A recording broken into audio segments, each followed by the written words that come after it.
আসসালামু আলাইকুম। কেমন আছো সবাই? আশা করি ভালো আছো। আমরা অনেক দিন পর আমাদের আবার ভিডিও ক্লাস নিয়ে সামনে আসলাম।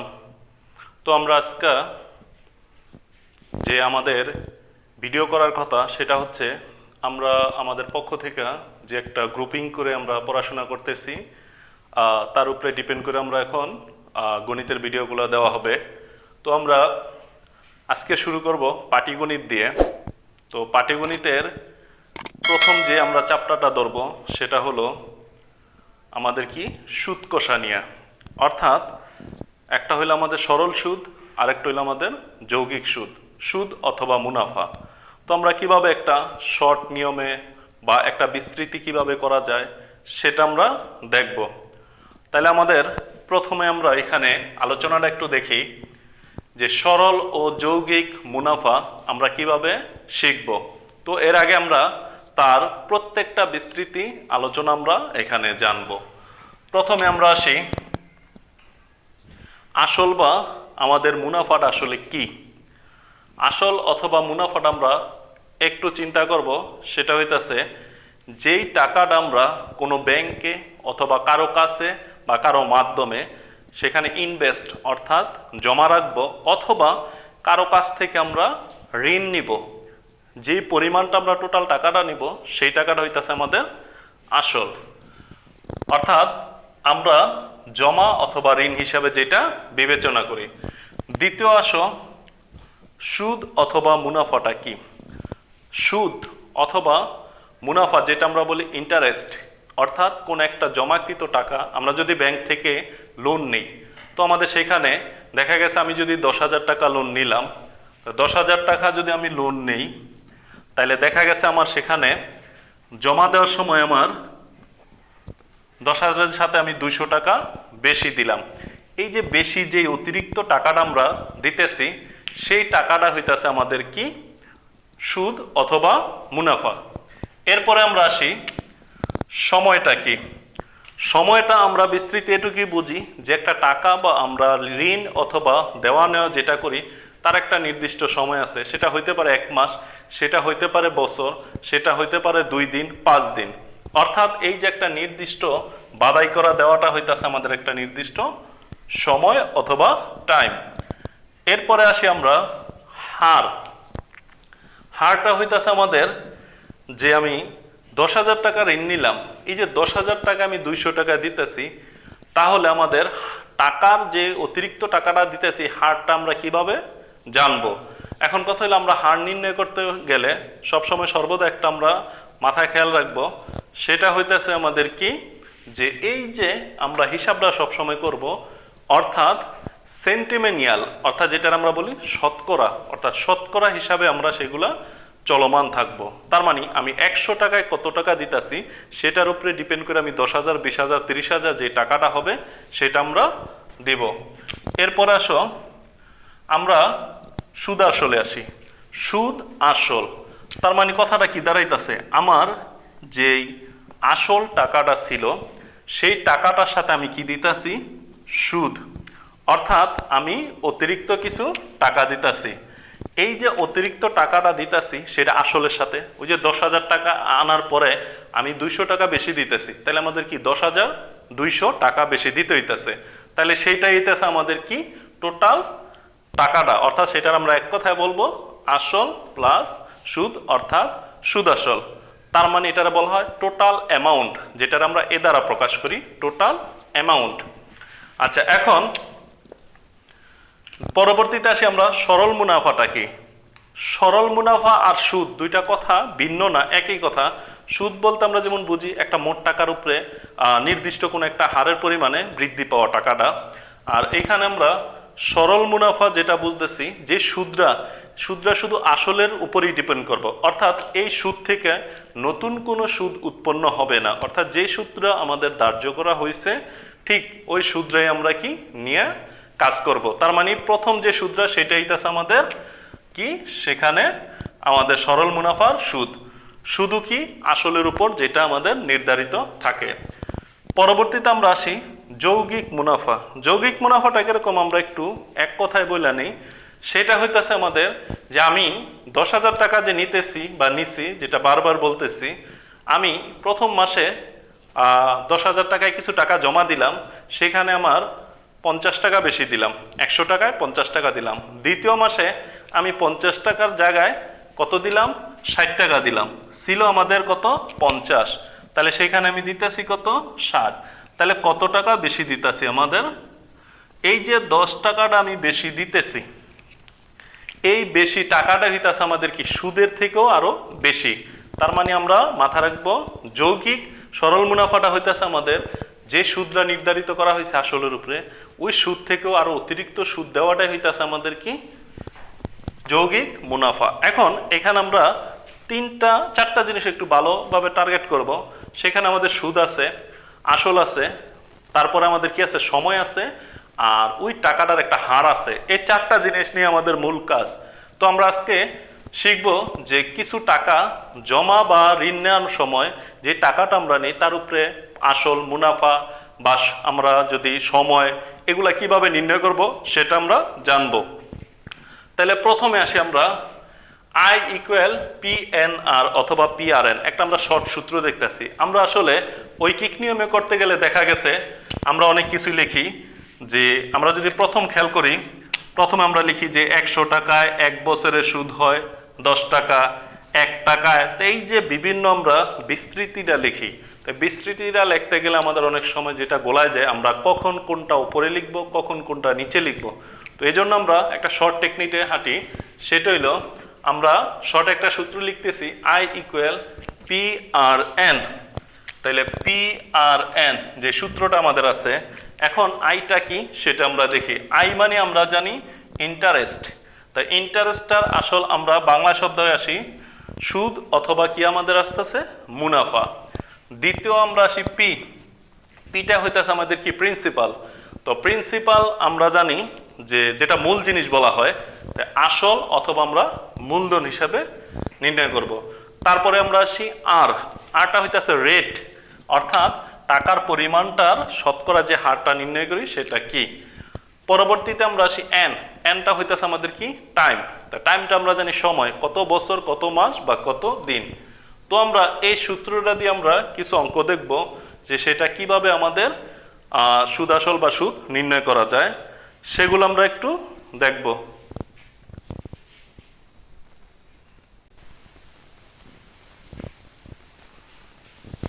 আমরা একটু খেয়াল করি, এখানে আমরা যেটা করতেছি একটা অঙ্ক, তো বোঝার জন্য আমরা প্রথমে একটু খেয়াল রাখব। আমরা বাইর করতেছি কি টোটাল ইন্টারেস্ট অথবা মোট সুদ। আমরা একটা অঙ্ক আগে ভালো করে দেখি। তো মোট সুদ আমাদের বাইর করার জন্য সবসময় আমরা খেয়াল রাখব যেই সময়টা দেওয়া আছে সময়ের উপরে ডিপেন্ড। সময়টা প্রথমত আমরা শিখব যে সব সময় কি থাকবে, বছর থাকবে। সব সময় আমাদের কি থাকতে আছে, বছর। বছরটা কমপ্লিট থাকবে, একটা পূর্ণ সংখ্যা। তাইলে আমরা দুইভাবে অঙ্কটা দেখি, কোনটা আমাদের জন্য পারফেক্ট সেটা আমরা দেখব। তো এখানে বলা আছে শতকরা 8% হার সুদে 700 টাকার 5 বছরে আমাদের কি সুদ কত। তো আমরা সমাধানে আসি। আমরা পার্সেন্ট, শতকরা বলতে আমরা জানি 100 টাকার 1 বছরে সুদ আমরা জানলাম কত, 8 টাকা। তাহলে 1 টাকার 1 বছরে যদি সুদটা আমরা নিই তাহলে কম হবে। আমরা কিন্তু এখন ঐকিক নিয়মটা ফলো করতেছি। তাহলে এখন 700 টাকার 1 বছরের সুদ কি হবে আমাদের আরেকটু বেশি। আমরা কম হইলে জানি ভাগ হবে, আর বেশি হইলে আমরা জানি কি হইব, গুণ হবে। তাহলে এখন আমাদের কত আসতেছে, 700 ওপরে। তো আমরা খেয়াল করব এই 700 টাকার শেষ সুদটা কত, 5 বছরের সুদ। তো আমরা জানি 1 বছরে যদি আমাদের এত হয়, 5 বছরে কি আরেকটু বেশি হবে। আমরা খেয়াল রাখবো কম বেশিটা। তাহলে কমলে আমরা জানি সবসময় যা হইব, বাড়লে সেটা আরো বেশি হইতে পারে। তো সেটা আমরা খেয়াল করব। তো 5টা আমাদের কি আছে ওপরে। তো আমরা যদি এই যে শূন্য বাদ দেওয়া চিন্তা করি, অথবা আমরা সরাসরি এটা দেওয়া যদি আমরা ভাগ করি, তাহলে কত আসতেছে 7। 7 100 আমাদের 700। তাহলে 5 আর 40 আর 7 হইতে আছে আমাদের কত, 280 টাকা। তাহলে এখন আমাদের এইভাবে করলে আমাদের যেমন একটু কথাবার্তা বেশি লিখতে হয় বাংলা কথাটা। আমরা যদি আমাদের শর্ট নিয়মটা আসি, তাইলে আমাদের মূলধন বা আসল যেটা দেওয়া ছিল ওইটার আমরা পি দ্বারা প্রকাশ করি, প্রিন্সিপাল, সেটা কত আছে আমাদের 700 টাকা। এরপরে আসো সময়টা আমাদের কত দেওয়া ছিল, পূর্ণ সংখ্যা 5 বছর। মুনাফার হার, হারটা দেওয়া আছে আমাদের তো পার্সেন্ট। আমরা একটু খেয়াল রাখবো, যখন আমরা হারটা নির্ণয় করতে যাব তখন শতকরাটা আমরা সবসময় ভেঙে নিব। তাহলে 8% আমরা জানি কত, এই পার্সেন্টের আমরা যে মানটা পাই সেটার মান হইতাছে 100 ভাগের 1 ভাগ। তো আমরা নিচে 100টা লিখলাম। তা আমরা যদি কাটাকাটি করি তাহলে দুইটাই আমাদের কি 4 দ্বারা যায়, 4 দোকানে 8, 4 25 100। তাইলে আমাদের কত আসতেছে 2, আর নিচে এলে আমাদের 25। মুনাফা অথবা সুদ, ইন্টারেস্ট, সেটা আমরা জানি না। এখন আমরা আসি মুনাফা আয়। সূত্রটা আমাদের কি ছিল, পি আর এন। তো এখানে পি এর মান আমরা ব্যবহার করলাম 700, 2/25 গুণন কত আছে আমাদের 5। তাহলে আমরা 5 দিয়ে যদি এটার ভাগ দেই, 5 5 25, 5 দিয়ে যদি এটার আমরা ভাগ দেই 140 হবে। 0 5 14 70। তো এখন এইটারে 2 দ্বারা আমরা যদি গুণ করি, গুণ করলে হইতাছে আমাদের কত, 280। তো আমরা দুইটাই ফলো করব, কিন্তু আমরা খেয়াল করে রাখবো যেহেতু আমরা এমসিকিউ প্লাস রিটেন দুইটাই ফলো করব, তো আমরা এমসিকিউটা এই সূত্রে যদি ফালাইতে পারি, এমসিকিউতে আর এত বর্ণনা করার দরকার নাই। শর্ট করার জন্য আমরা এই সূত্রটাই ফলো করে কি চাইছে সেটা আমরা বের করে এখানে অ্যাপ্লাই করে দেব। তাহলে এখন আমরা এটা দিয়ে একটা অঙ্ক দেখলাম। এখন আমরা যেটা খেয়াল রাখবো, আমরা যতক্ষণ পর্যন্ত অঙ্ক করব একটা মাথায় জিনিস রাখবো যে আমরা কখনো ক্যালকুলেটর ব্যবহার করব না। নিজ দায়িত্বে ভাগ, নিজ দায়িত্বে গুণ, নিজ দায়িত্বে সকল কাজ আলাদা আলাদা আমরা রাফ হিসাবে ব্যবহার করব, কিন্তু কোথাও আমরা ক্যালকুলেটর ব্যবহার করব না। আর আমরা খেয়াল রাখবো যেটা শিখলাম এটা হলো বছরের জন্য আমরা সম্পূর্ণ।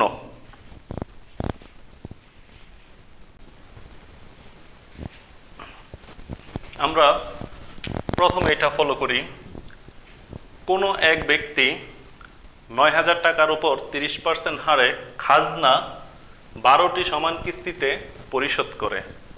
প্রতি কিস্তির পরিমাণ কত? তাহলে আমাদের খেয়াল রাখতে হইব খাজনা কথাটা আসছে, তার মানে একটা ব্যক্তি 9,000 টাকা সেখানে একটা কিস্তির পরিমাণ নিছে, সেখানে আমাদের কি খাজনা দিতে হইতেছে। খাজনাটা আমরা কোনটা জানি, আমরা যে বাড়ি ঘরে থাকি সেখানে জায়গার একটা আমাদের খাজনা দিতে হইতেছে। টোটাল সম্পত্তিটার উপর একটা ধার্যকৃত টাকার পরিমাণ।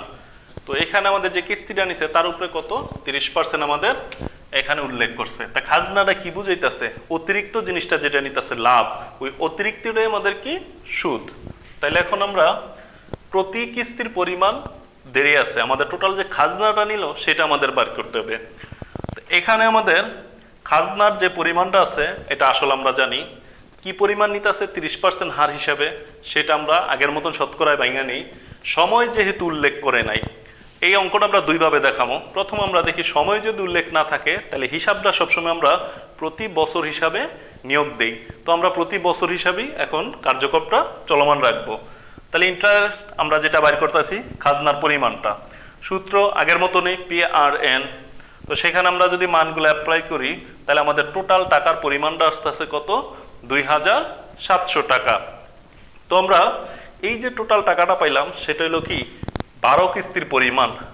তা 12 কিস্তির পরিমাণ যদি 2,700 টাকা হয় তাইলে আমরা কি একটা কিস্তির পরিমাণ কম হবে, তাহলে আমরা কি করব, 12 দ্বারা ওইটা ভাগ দিলে যে টাকাটা আসবে সেটা হলো আমাদের কত, 225 টাকা।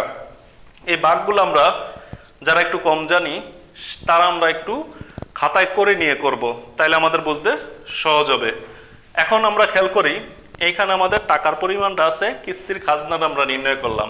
এখন আমি যদি এই যে সূত্রটা অ্যাপ্লাই করলাম এটা ছাড়া আমি সরাসরি একটা শর্টে এমসিকিউর জন্য খাজনাটা আমরা যদি বাইর করি তাহলে সেটা কিরকম হইতেছে, সরাসরি আমি খাজনা লিখলে টোটাল টাকাটা আছে কত, 9,000, এর কত পার্সেন্ট, 30%। তো আমরা 9,000 এরটা হইলো আমাদের কি গুণের কাজ করে, তাইলে আমাদের 30 আর এখানে কি আসতেছে 100। তাইলে আমরা শূন্যগুলো বাদ দিলে কত থাকতেছে, 27, শূন্য থাকে আমাদের কয়টা, 2টা। এই যে আমরা 2700 টাকা পাইতাছি। এটা কত সহজে হয়ে গেল। তো আমরা এমসিকিউর জন্য আমরা যত শর্টকাট করতে পারি, ওইটা আমাদের সম্পূর্ণ ছিল বিস্তারিত, আর এটা আমরা একটা শর্ট নিয়মে সরাসরি করে ফেললাম। তাহলে টোটাল টাকাটার উপর 30%, তখন আর কোনো সময় উল্লেখ করতে হবে না। তাহলে আমরা পরবর্তীটা খেয়াল করি, আমাদের বছর শেষ হইল, বছরের পরিবর্তে যদি আমাদের কি থাকে, মাস থাকে, দিন থাকে, তো আমরা মাসে আছি। আমরা প্রথমে খেয়াল রাখবো, মাস থাকলে আমাদের টার্গেট সবসময় হিসাবটা হবে বছরের। তো আমরা খেয়াল রাখবো এই যে বছর অথবা মাস, এই জিনিসগুলা যদি থাকে তাহলে আমরা কি করব সেখানে আমরা খেয়াল রাখবো। তাহলে আমরা প্রথমে খেয়াল রাখি, বছর থেকে আমাদের কি করতে হইব, মাসে নিতে হইব। আমাদের আগে জানতে হইব কে বড় কে ছোট। তা আমরা জানি কি মাস ছোট, বছর আমাদের কি বড়। এখন আমরা যখন বছর চিন্তা করব, বছর বড়, মাস আমাদের ছোট। এখন আমরা কিভাবে বাইর করব সেটা দেখব। যখন আমরা মাস থাকবে তখন আমরা কি করব, বছরে যখন নিতে যাব, অর্থাৎ ছোট থেকে কোন দিকে যাইতেছি, বড়র দিকে। যখন আমরা ছোট দেখে বড়র দিকের কোনো মানে অগ্রসর হব, তখন আমরা সব সময় কি করব, ভাগ করব। তাইলে আমাদের মানটা একটা পরিমাণে আইসা পড়ব। যখন আমরা বড় থেকে ছোটর দিকে দাবমান হব, তখন আমরা সব সময় গুণের মাধ্যমটা ফলো করব। তো আমরা এইখানে খেয়াল করি, এখানে আমাদের কি আছে, ভাগ, আর এখানে আমাদের আছে গুণ। এই দুইটা আমরা খেয়াল রাখবো। এই মুহূর্তে আমরা মাস থেকে কিসে যাবো, বছরে। সবসময় মাস থাকলে, দিন থাকলে আমরা বছরে নিয়ে কাজ করব। আমরা জানি কত মাসে আমাদের এক বছর হইতেছে, 12 মাসে। ওই 12 দ্বারা হিসাবটা আমরা শেষ করব। তাইলে এখানে 10% হার সুদে 200 টাকার 9 মাসে সুদ কত, এটা আমাদের বলছে না। তাইলে এখানে আমরা আগের মতনই যে সূত্রটা আছে, সূত্রটা আসলটা আমরা 2000 টাকা জানি, সময়টা আমাদের কত আছে, 9 মাস। এই যে 9 মাসটা আছে, আমরা 9 মাসের কি নিতেছি, আমরা খেয়াল করব বছর নিতেছি। বছরে আমরা কি করব, ওই যে ছোট থেকে বড় যাইতেছে, এই জন্য আমরা ভাগ করব কত দ্বারা, 12 মাস দ্বারা। তা 12 মাস দ্বারা ভাগ করলে আমাদের ভাগ দেওয়ার পরে আমাদের কত থাকে, 3/4। এই 3/4টা হইতেছে আমাদের বছর, অর্থাৎ বছরটা আমরা পরিণত করে নেব। আর 10% আছে, এটা আমরা বাইঙা নিলাম আগের মতন। তাহলে এখন আমরা সূত্রের মধ্যে যদি মানটা বসাই, তাহলে আমাদের যে রেজাল্ট আসতেছে এটা হইলো আমাদের 9 মাসের সুদ। এটা আমরা খেয়াল রাখবো, মাসটা বছরে নেব। দ্বিতীয়ত, যদি শুধু মাসিক লেখা থাকে, যদি শুধু মাসিক লেখা থাকে, তখন আমরা হিসাবটা করব 1 মাস নিয়ে। ওই 1 মাসটা আমরা কিসে করব, বছরে পরিণত করব। অর্থাৎ এই 1 মাসটা আমরা 12 দ্বারা ভাগ দিয়ে বছরে পরিণত করব। এখন আমরা দেখব দৈনিক, দিন থাকলে আমরা কি করব।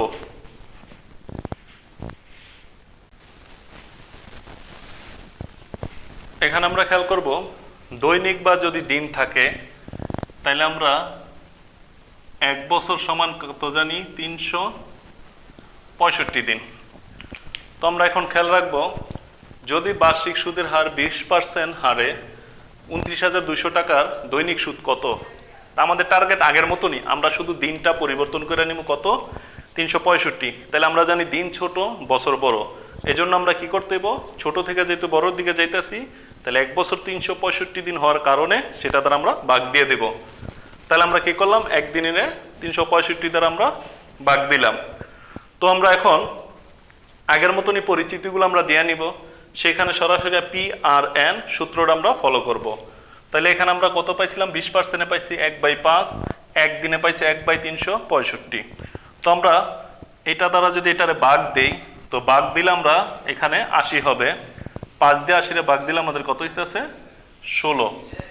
তাইলে আমাদের দৈনিক সুদ হইতেছে কত, 16 টাকা। একদিনে 16 টাকা হইতেছে। তাহলে আমাদের যতগুলা দিন দেওয়া থাকবো সব আমরা এই হারে অগ্রসর হব।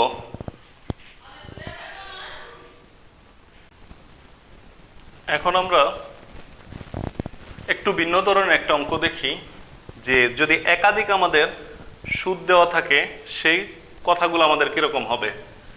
কোনো ব্যক্তি মোট ঋণের প্রথম 600 টাকার জন্য 8% এবং 600 টাকার অধিক খেয়াল করো, প্রথম 600 টাকার জন্য 8% দিছে সুদ, পরে বলছে অধিক। অধিক বলতে বুঝাইতেছে আমাদের কোনো একটা টোটাল টাকা দেওয়া আছে, তার থেকে 600 টাকা বাদ দিলে যেই টাকাটা থাকে সেই টাকাটার একটা সুদ বাড়ি করতে বলছে।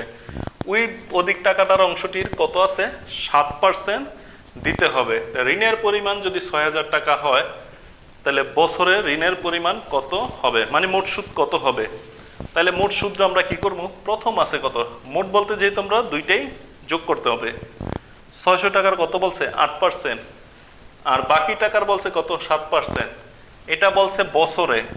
আমরা বছরটা ইচ্ছা করলে লিখতে পারতাম গুণাকারে, সেটা 1, কারণ 1 বছরটা লিখতে হয় না। তো এটার আমরা ভাঙাইলাম, আর এটা থেকে বিয়োগ করলে, কারণ ওই যে অধিক বলছে, তার মানে টোটাল টাকা থেকে 600 টাকা বাদ দেওয়ার পরে যে টাকাটা থাকবে সেই টাকার উপরে কত, 7% সুদ দিতে হবে। তাহলে সেটাও আমরা ভাঙলাম। তো এটা আমরা যদি বাদ দিই তাহলে কত হয়, এখানে 48 টাকা, এখানে বাদ দিলে আমাদের হইতেছে কত, 378 টাকা। তাহলে টোটাল আমাদের আসলো কত, 426 টাকা। আমরা মোটামুটি একটু সহজতরভাবে আমরা শিখলাম সুদ, সেটা বছর, মাস এবং দিনে। এরপর আমাদের পরবর্তীতে শিখবো মিশ্রিত থাকবো, বছরও থাকবো, মাসও থাকবো, বা মাসও থাকবো, দিনও থাকবে, কিন্তু আমাদের টার্গেট সব বছরে হবে। আর দ্বিতীয়ত আমরা সুদ বার করে শিখাইছি মুনাফার হার, বা আমরা এগুলা পরবর্তীতে দেখব। তো আমরা সূত্র এগুলা ফলো রাখবো, এক সূত্র থেকেই বাকিগুলো আমরা তৈরি করে নিতে পারি। সরল মুনাফা থেকে আসল মুনাফার হার, সময়, একটা সূত্র থেকে আমরা সবগুলা সূত্র তৈরি করতে পারি। তো আজকে আমরা সরল ও আমাদের যৌগিক মুনাফার অধ্যায়টার যে অংশ করলাম এই অংশ আজ পর্যন্ত শেষ। আমরা বাকি অংশগুলো আবার আমরা পরবর্তী লেকচারে আলোচনা করব। সুস্থ থাকো, ভালো থাকো, আল্লাহ হাফেজ।